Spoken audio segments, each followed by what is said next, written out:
तो मैं उनके मन की एक फीलिंग्स बताना चाहता हूं। जब उन्हें अपने गुरु की याद आती होगी तो उन्हें वो चिंतन होता होगा कि हमारे गुरुजी हमें कितना प्यार करते हैं। जब उनके चरणों में हम अपना माथा टेक देते हैं तो सिर पर कितना प्यार से हाथ फिरा देते हैं। उस समय ऐसा लगता है संसार की सारी दौलत फीकी पड़ गई और हमारे दिल का सुकून सब दौलत से बढ़कर के हो गया। क्योंकि गुरुओं का प्यार बड़ा अनोखा होता है जो बताने में नहीं आता, लेकिन उनका प्यार जब मिलता है तो भीतर कुछ कुछ होता है। लेकिन वो समझ में किनके आता है? आभास जरूरी है। जिन्हें उस आभास को, एहसास को महसूस करना आता है,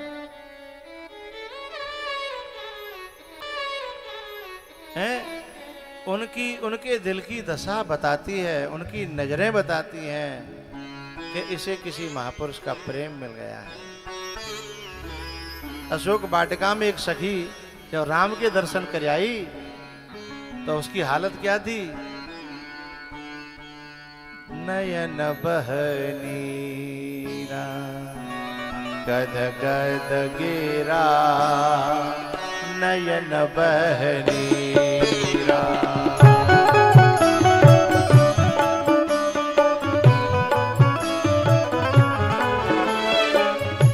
गद गद गिरा नयन बहनीरा, मम गुण गावत पुलक शरीरा।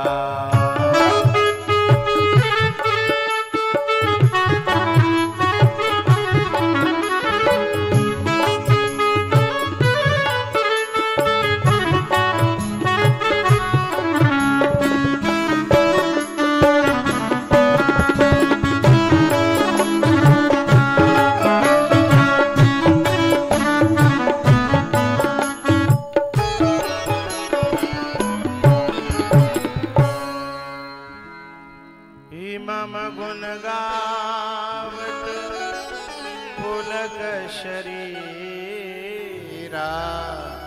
गद गद गिरा नयन बहनीरा।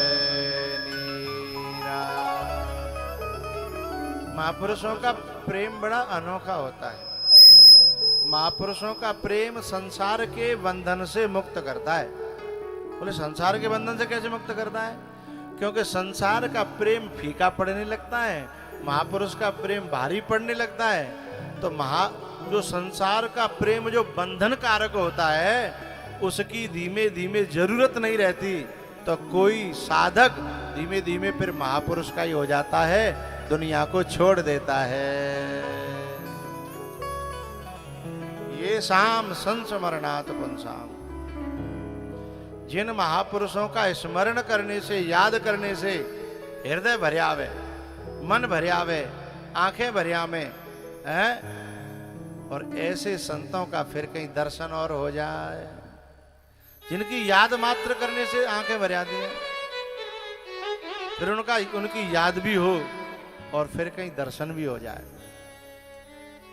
और यदि कहीं उनके चरणों में माथा झुका करके, टेक करके प्रणाम करने का मौका मिल जाए और उनका कहीं सिर पर हाथ आ जाए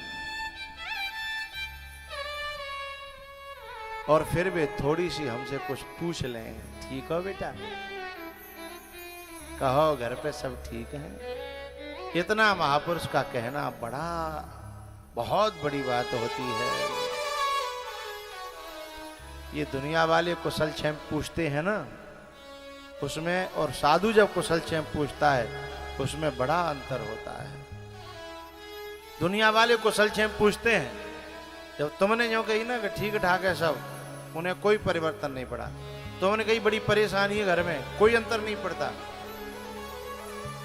लेकिन जब साधु कुशल क्षेम पूछता है ना, तो तुम्हारी खुशी में खुश होता है और तुम्हारे दुख के समाचार को सुनकर के परमात्मा तक तुम्हारी आवाज पहुंचा देता है, ठाकुर इसके जीवन में दुख है। इसके जीवन में परेशानी है। गुरु से संत से कही हुई बात समझना कि ये बात परमात्मा तक पहुंच गई है, हमारी समझ में आवे या न आवे। क्योंकि जब वो भजन करने बैठता है तो उसे अपने शिष्य की वो कही हुई बात याद आती है,